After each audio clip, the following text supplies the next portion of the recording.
mixing and flaring ang na-achieve natin kahapon.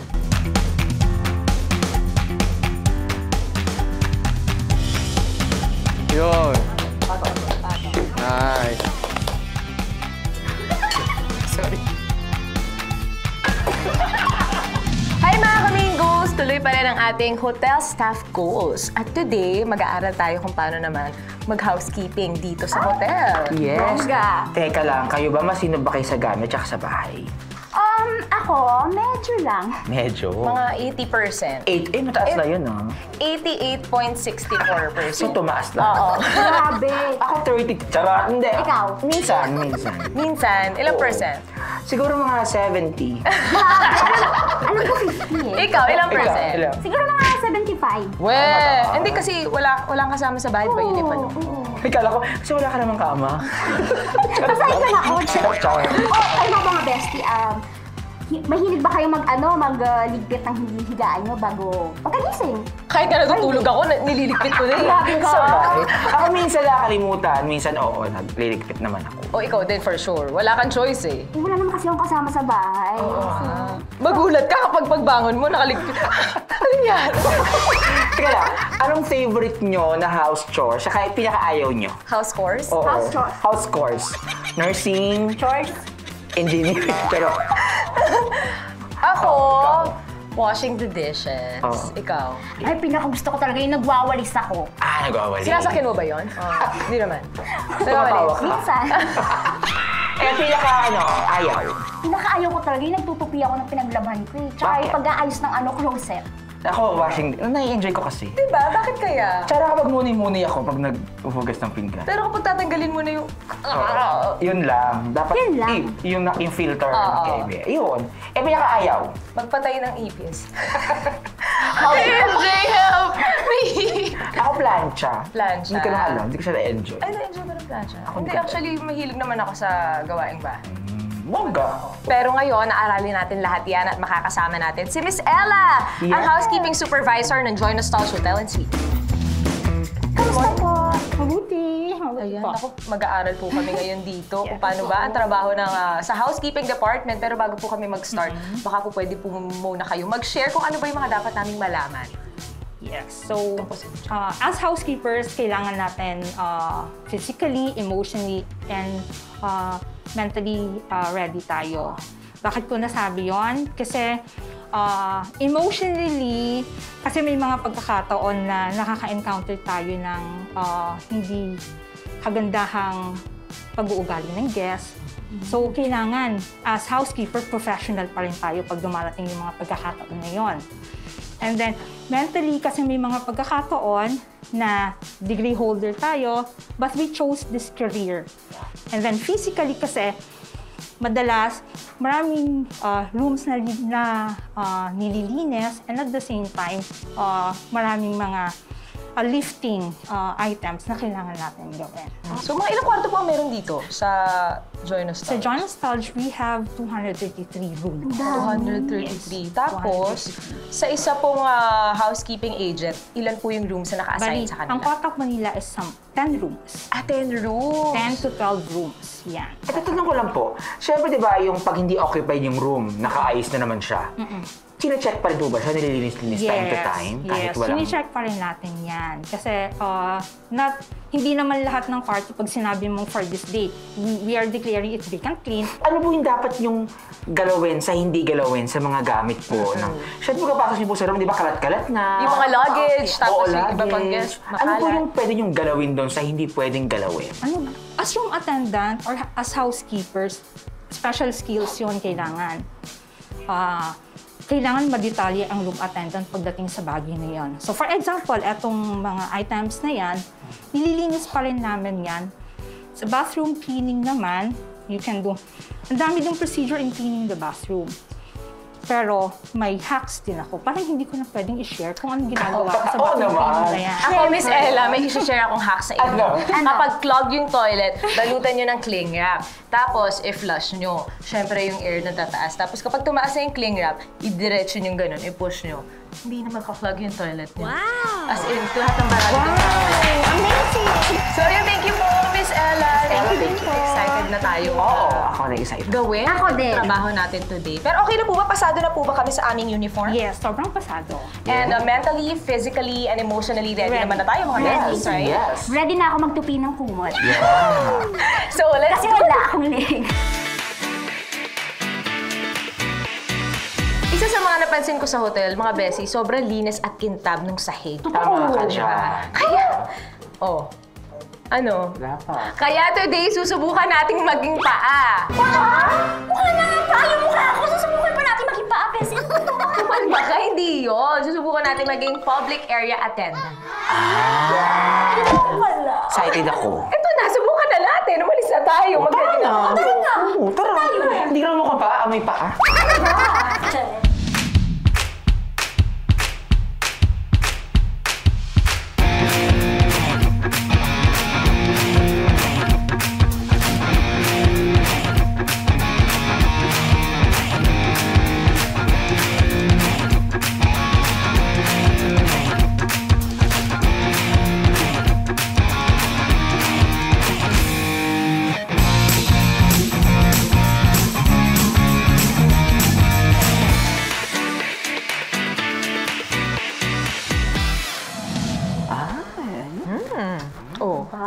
Ito na. Correct. Alam naman natin mga ka-main goals na pinakamasarap ang tulog at gising kapag comfortable at malinis ang beddings, di ba? At wala nang mas perfect pa sa pag-aayos ng beddings Yes. kundi sa hotel. Kaya, Correct. Miss Ella, please teach us your ways. Okay, so para turuan kayo on how to make the bed, ini-introduce ko sa inyo si Janelle, our room attendant. Welcome to Main Goals. Yes. Ayun na, ready na siya. Yes. Grabe. Tuturuan ko kayo kung paano maging komportable yung pagtulog niyo. So ano ba mga kailangan muna natin, Ate Janelle? Kailangan po natin ng pillowcase, bed sheets, then dubong. Yes po. So papalitan natin lahat yan. O subukan na natin ngayon, Ate Janelle. Ipakita mo na sa amin kung paano ba. Let's go. Mga beses, parang hindi pa ito masyado magulo. Correct. O, tsaka tulungan na rin natin si Ate Janelle. Tanggalin na rin natin to. Para naman dire-diretso.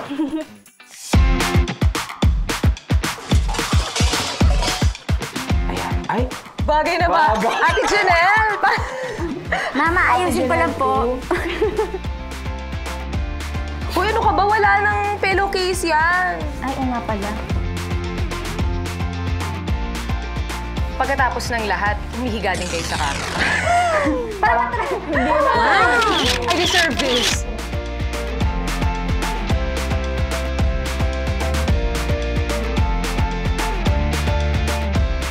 Then, dito po sa gitna ulit. Hilahin niyo po. Sasyahan niyo po ito. CR na. Ayan na po sabi. Oo, CR Then, talaga. ayan po. Ang buyers ako. Hilain niyo, pagka ganyan po. Hilain niyo rin. okay. Maraming paghila pala ang Opo. ginagawa dito. Ganyan. Bakit hindi nila kasi yung may garter? Oo. Pag nagbabakasyon ka ba, ikaw na rin nagliligpit ng ano? Yes po. Talino mo.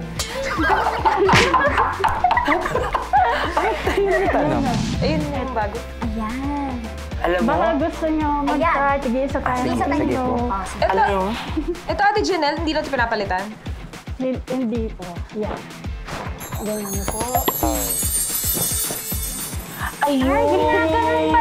Diyos ko, Lord. Then, i-push niyo po hanggang... Kasi naman, yung mga una nyo sa bahay siguro sobrang... Isa na nga lang yung unan ko. So, Ang bango! Ganyan na po. Oh, lagay mo na, Chi. Diba ginagawa pa yan? Ang galing, oh. ay, ang gabi. Sa kanya itong challenge. Yan, ganyan dito sa Joy na Storage. Ganyan. Pero alam mo, pag may problema ka ba, madaling mag-ayos ng mga Hindi po. Pag pangit yung mood mo, pangit din yung bedding. Ano na? Pagpangit. Oo, yung mood, pangit din yung dressing. Kala ko magpangit ka, pangit din yung dressing. Oo naman, kasi nakapektuhan Ayan po. talaga. Balik. Ano pa ba, Ate Janelle, yung chinecheck ninyo dito sa kwarto bukod sa kama? Yung mga nililinis ninyo? Yung kitchen, living, then yung guest bedroom, then guest bathroom. Tapos, dadusting po, then disinfect.